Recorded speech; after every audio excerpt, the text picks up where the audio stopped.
And hello, I am back. I've returned again. My next review video of my series.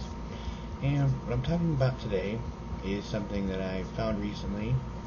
I mention a lot that I frequently go to the Exchange. There's a lot of stores in the area around here. Sell a lot of used game systems. I found Atari stuff, NES, Super Nintendo, Sega Saturn, Sega CD stuff. Pretty much every game system that's out there I found, either the systems or games heard before. And I was there a couple weeks ago looking through the Dreamcast stuff they had on the bottom shelf, and I saw something sitting on top of the pile of discs that I never recognized before, and it was this. And my first thought was, well, it's not a Game Gear cartridge, it's not a Game Boy cartridge of any type. My first thought was it some kind of mini VHS tape, because that was the first thing I could think of that was even close to that size, and obviously it was too small for videotape. And when I picked it up and flipped it over, it is a game for a system that most people don't even know exists, or if they did, like me, you heard of it when you were, when it was out, but it was more of almost an urban legend, just like Bigfoot. You hear people talking about it, but you've never actually seen pictures of it, and that would be this puppy right here. This is the Neo Geo Pocket Color. Now, when you hear Neo Geo, you think of the arcade games, or you think of the really super expensive home system that was like $700 back in the 90s, and the games were like $100 each, that were basically just the arcade ROMs put on a cartridge that was roughly about the size of your math book from high school. That's how big they were. But yeah, most people don't even know that they released a handheld when in fact they actually released two. The first one was just the Neo Geo Pocket, which was black and white, and that was right around the time that the Game Boy Color came out. You had Game Gear, even the Atari Lynx, so black and white handhelds really weren't going to work. And after about a year, they released the Pocket Color, which is actually a good system. Unlike a lot of the color handhelds at the time, it only uses two AA batteries. It does have you can see here, a little watch battery for backup, because it does have a little, I don't say operating system, but it has a little system menu with like an alarm clock and other things. And if you try to start the system with just the AA batteries and not the CMOS battery like I did to check to see if the system works, it'll basically yell at you that it's about to die until you put the battery back up in. It'll still play without it. It's just, you're basically at the mercy of, once those batteries die, the AA's, you'll lose anything that's not saved to the system memory. But all in all, it's actually not a bad system. And a lot of people think that, they just gave up because they couldn't compete with the Game Boy, or, they just ran everybody else out of business. But there's actually two main reasons that the Neo Geo Pocket Color had a pretty short life. One was that they had the misfortune of coming out just slightly before a little game came out on the Game Boy Color. It was known as Pokemon, which, if you're, say, 12 years old or older, realize that pretty much just obliterated everything that was a Nintendo handheld at that time, pretty much to this day. And the sound you hear there is probably the PlayStation Portable and Vita fanboys screaming, but numbers don't lie. I'm not saying they're not good systems, but the Game Boy / DS pretty much wiped the floor with everybody they went up against, and have since 1989. So, sorry. And the other thing that happened was SNK was bought out by a company in the year 2000 that was primarily known as a maker of pachinko games in Japan, which, if you're not familiar with the game, it's, you ever watch Price is Right in the game Plinko? Just imagine that with BBs, basically. It's one of those weird Japan things where it's technically illegal to gamble on it, so you just get you get your winnings and take it to a shop next door that is theoretically not related to the arcade, but obviously is, and you redeem it for prizes or money or anything there. So it's a huge popular game in Japan, and it was bought out by SNK. It was bought out by a company that primarily made those machines. So the last year or two of the system, the games that were released for it were pretty much different versions of pachinko, which basically, if you're not Japanese, pretty much don't make any sense. I guess it's one of those you have to be there things, because I've tried to play them. It's not like a language thing. I mean, you can play them without knowing Japanese. It just, you don't really get it unless you grew up playing it, I guess. I don't know. Maybe somebody who's been there can explain it. But bottom line is, after 2000 or so, it's pretty much what you're going to find on the console. Which, as a funny aside, some of you may be thinking, well, wait a minute, SNK still exists, King of Fighters games that come out the last few years. Yes, they do, but it's not the same company. SNK, the original version that came out with the Neo Geo and the arcades and the handheld, was bought out and went out of business. Most of the original employees went to form the company that we know as the SNK that exists today, the SNK Playmore. So it's technically the same people, more or less, continuing the lineage, but it's really a different company. It's actually not too different than what's happened with Atari. Atari has pretty much existed continuously since the mid-70s, but the corporate structure has changed so that the actual official Atari company ceased to exist, I believe, somewhere either in the late 80s or early 90s, so that the Atari that exists today is technically a different company, but you can pretty much follow the direct lineage from there.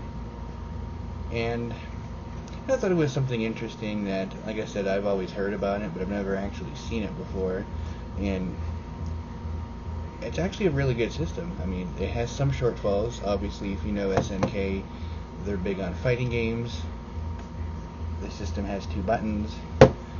Anybody who's ever tried to play a fighting game with any system with 2 buttons knows that can be a little bit of a pain, but since SNK makes the games and the hardware, their adaptations aren't as bad as a lot of others. Comes to mind immediately is the first Mortal Kombat, actually the first 3 Mortal Kombat games that run the Game Boy were bad, not just graphically, because you didn't really expect graphic excellence on the original Game Boy, but trying to water down Mortal Kombat to 2 buttons. I mean, they did the best they could, but it was asking a lot. Luckily, a lot of the SNK games only had 3 or 4 buttons, so it was easier. The games themselves were simplified. A lot of the fighting games are kind of in the super deformed style. Like there's one, Gal Fighters, which to be honest, when I picked it up, I didn't know what to expect, because if you've ever bought any Japanese games that have girl or gal in the title, it could be quite a different experience than others. But it's actually just a fighting game with all of the female characters from the different SNK franchises, which is a little weird because they did it in like the super deformed kid style, like you see in Virtua Fighter Kids, and it's a little unintentionally creepy to see characters like Mai that were known for, you know, revealing outfits and bouncing boobs when they're drawn in the style of a little kid. But thankfully the graphic capabilities keep it from being too, you know, explicit, shall we say, and they only can show so much, so you're not going to have to worry about playing this game and having Dateline NBC showing up in your kitchen. But yeah, it's actually interesting. One other thing that's another interesting game for it that I didn't even know existed, because even though it's common now, it was unheard of at the time. There is actually a Sonic game for the Neo Geo Pocket Color, which is quite possibly the first Sonic game not on the Sega system. You know, those that are, you know, relatively new to gaming don't think that's a big deal, because Sega doesn't make hardware anymore. But you have to remember, this was in 1999. You know, they were still toward the end of their lifespan, but they were still in the hardware game, so it was certainly unusual. But as far as the system itself, the graphics, I guess the closest thing I could think of, it's better than the Game Boy Color. It's not quite as good as the Game Boy Advance. It's sort of in between. There's no backlight on it, so if I wanted to play it here, I couldn't, because there's not enough light here by my computer. You actually have to be sitting under a lamp. I'm sure there's probably a third-party, you know, light source for this, like there was for every other game, you know, handheld game console of this era that didn't have backlight. But Honestly, just sit under a lamp, works fine. And the battery life, considering handheld color systems of this time were known for sucking down batteries pretty fast, these actually not too bad. I've had this for a couple weeks now. I'm still on my original set of batteries. I don't play it every day, but I know with my Game Gear, I would have gone through like $20 worth of batteries by now for the same amount of time I play this. But it's actually not too bad. And it has a little stick here instead of the directional pad, which makes a nice satisfying clicking sound. It's kind of deceiving. It looks like it's kind of cheaply made, but when you're actually playing it, it feels pretty sturdy.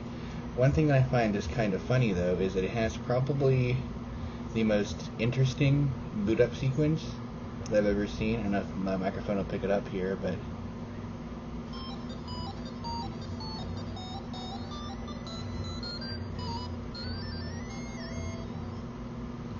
and that plays before every time you start the system up. It's not skippable.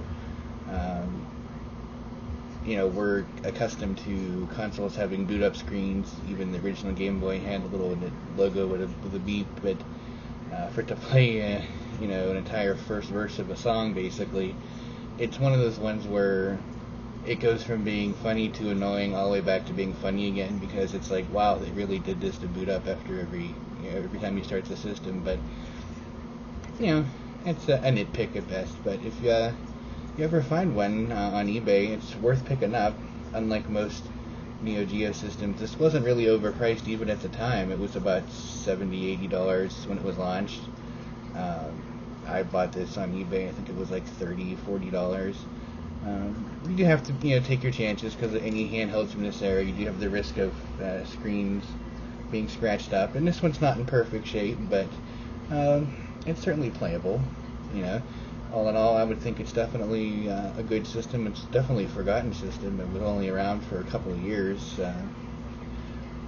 Situations just didn't lend itself to SNK being around long enough to take advantage of it. But certainly a piece of handheld gaming history that people might even be aware existed. And if you ever find one, it's definitely worth a pickup. All the games that are out for it, even the ones that were only in Japan, are playable. It's region free.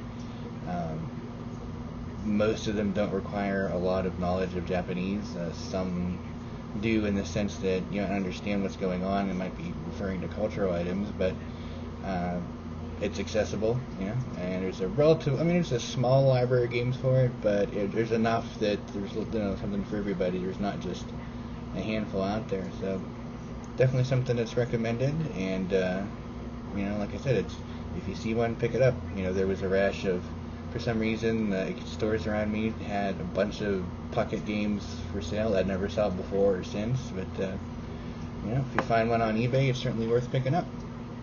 So that's gonna wrap this video up for now, and hopefully I'll be back with you soon for another episode for all the 4 people that actually view my videos. And a little special shout out on this one for the inspiration from one of my friends on the realm of Mortal Kombat boards, Mr. Scorpion. I'm sure he'll be excited he gets a shout out here. But I'll check you guys around and see you soon.